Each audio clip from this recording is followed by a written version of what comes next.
Se você está sempre cansado, você não está sozinho. Pesquisas mostram que, em média, os adultos nos Estados Unidos se sentem cansados em 3 dias da semana. E 30 a 48 dos adultos têm problemas para dormir. Mas para muitos de nós, o problema não é quanto estamos dormindo. É, na verdade, a ansiedade em torno do nosso sono, causada por acreditar em vários mitos, que é o que vamos desmascarar neste vídeo agora. Há toda essa mania por aí, oh meu Deus, eu preciso ter 8 horas de sono. Caso contrário, se eu não conseguir minhas 8 horas de sono, vou desenvolver Alzheimer e todos esses problemas. E tudo isso alimenta uma coisa chamada ansiedade do sono, na qual é a sensação de estar com medo ou preocupado com o seu sono, o que paradoxalmente contribui ainda mais para você não conseguir dormir. E isso cria esse ciclo vicioso que não é muito bom de qualquer maneira. Neste vídeo, quero falar sobre os 7 mitos do sono. Vamos começar. Não importa quando você dorme, desde que durma o suficiente. Mas acontece que, quando nós dormimos, é super importante também. Porque tem uma coisa chamada ritmo circadiano. Os ritmos circadianos sustentam quase todos os aspectos de nossa saúde e bem-estar. Essencialmente, o relógio interno do seu corpo, que sinaliza para o seu corpo o que você precisa.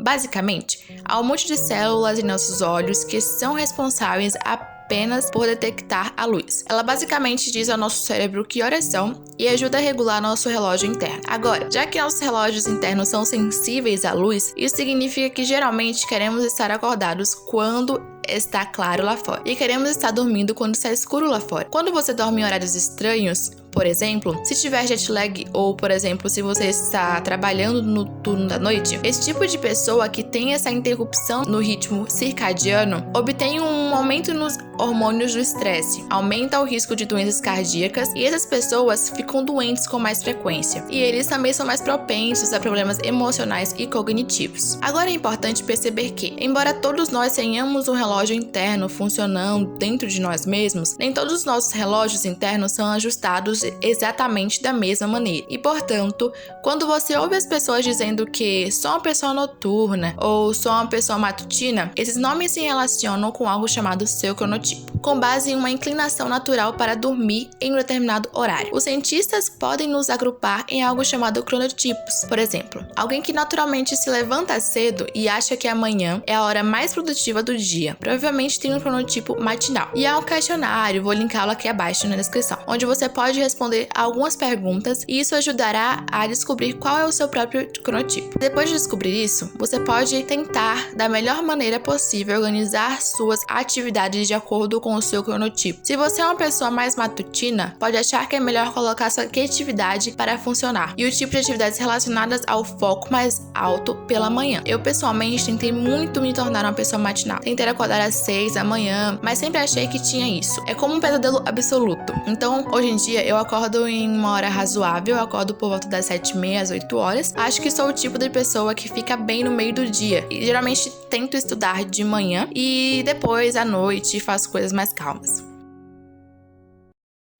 Todo mundo precisa de 8 horas de sono. A realidade é que, na verdade, há muita variação em relação à quantidade de sono que as pessoas realmente precisam. É claro que não é saudável o sono variar de 6 horas a 10 ou 11 horas. Há uma média, mas na verdade há uma variação muito individual. Em vez de se preocupar demais com o número de horas de sono que você conseguiu dormir, então ficar pensando, ai meu Deus, eu preciso dormir 7 horas à noite, ou eu vou ter um dia terrível pelo resto do dia amanhã. Há algumas outras coisas que você pode pensar para otimizar o seu sono. Você pode se perguntar, se você acordou naturalmente de manhã ou se você precisa de um alarme para acordá-lo. Geralmente, se você acorda naturalmente, você tem uma quantidade razoável de sono, você pode se perguntar se você demorou um pouco para acordar e se você sentiu necessidade de beber bebidas com cafeína quando acordou para ajudá-la a ficar mais acordado. Pode haver um sinal de que, na verdade, você não dormiu o suficiente. E pode até verificar seu comportamento, como se encontrar fazendo coisas estúpidas, ou sendo maldoso, ou sem empatia, ou apenas sendo um pouco irritante com as pessoas ao seu redor. Pode ser porque você não dormiu o suficiente na noite anterior.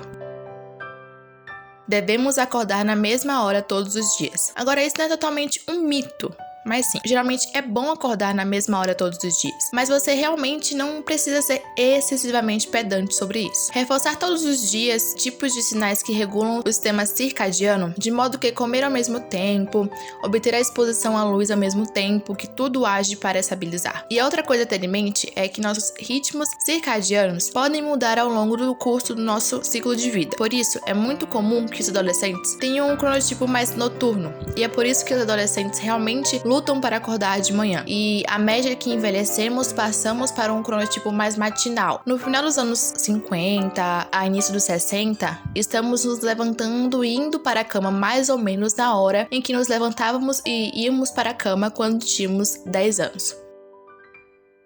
Você deve evitar a luz azul antes de dormir. Então, de onde vem isso? Bem, a luz azul é a luz que tem um comprimento de onda curto, e comprimentos de onda curtos de luz geralmente têm mais energia. Então, os cientistas levantaram a hipótese de que a luz torna mais difícil de adormecer. Por exemplo, existem óculos que possuem um filtro de luz azul, que até muitos profissionais dizem que são melhores para o seu sono. Mas aparentemente, isso é meio que um mito. Um grupo de Harvard fez as pessoas olharem para um Kindle em sua intensidade mais brilhante por 4 horas antes de dormir em 5 noites consecutivas, e apenas atrasou estatisticamente o sono no set em 10 minutos. Isso pode ser estatisticamente significativo, mas é biologicamente sem sentido. Aplicativos de sono ajudam você a dormir melhor. Eu entrei nessa coisa toda de rastreamento de sono, eu costumava acompanhar todo o meu tipo de dados de sono. Mas o que eu fazia era acordar de manhã e ficar, nossa, minha pontuação está muito baixa, então acho que deveria estar tendo um dia ruim. E é como se eu acabasse estranhamente, como um placebo, me afetando de maneira negativa por causa do que esses vários aplicativos de rastreamento do sono estavam me dizendo sobre a qualidade do meu sono. Porém, devemos levar muitos desses dados de aplicativos de sono com um pouco de cautela. O que quero dizer é que o sono muda à medida que envelhecemos, e um algoritmo não é muito apropriado para nos dizer o que é um bom sono, e portanto o resultado final que tirei disso é assim: é bom ver qual é a sua pontuação do sono, se você for uma daquelas pessoas que adora otimizar a cada coisa da sua vida. Mas na verdade, os sinais biológicos e psicológicos que seu corpo está lidando, como você se sentiu quando acordou, você se sentiu bem, descansado, você precisou acordar com um alarme ou sem, como você está se sentindo. Esses sinais são muito mais importantes do que um aplicativo informando exatamente qual pode ser sua pontuação de condicionamento físico do sono.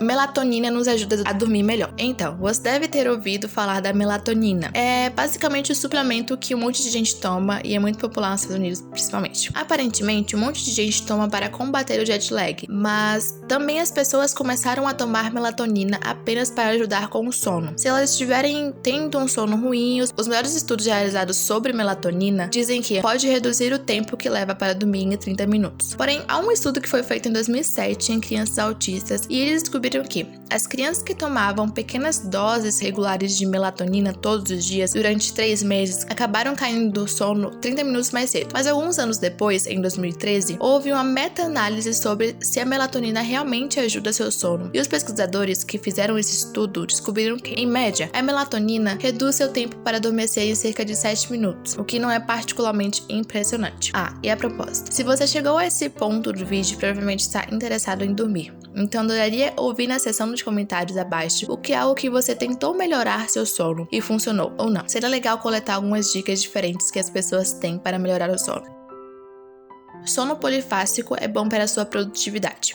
Para quem não sabe o que seja isso, o sono polifásico consiste em fracionar as horas de sono durante o dia. Ou seja, se você dormiria 8 horas durante a noite, vai dividir esse tempo em períodos menores durante o dia e a noite. E basicamente, a ideia é que você durma várias vezes ao longo do dia. Talvez você durma por 4 horas e depois se levante um pouco e faça algumas coisas. E depois durma mais 4 horas. É como se fosse mais do que um tipo de período de sono, que você tem várias patentes em que é um total de algo como 4 ou 6 horas de sono. Pode ser 2 horas à noite, com vários sonos fragmentados durante o dia, e todos os dados sugerem que esta é uma péssima ideia. Mesmo que o sono polifásico em teoria nos dá mais horas durante o dia, nas quais podemos ser produtivos, mas na verdade é que a qualidade do trabalho que podemos produzir nessas horas é geralmente menor, porque tendemos a ficar mais exaustos e, portanto, menos produtivos e menos criativos. E até mesmo alguns estudos mostram que os alunos que estão em horário de sono polifásico pioram os exames provas em comparação com os alunos que estão em um horário de sono monofásico. De acordo com os especialistas,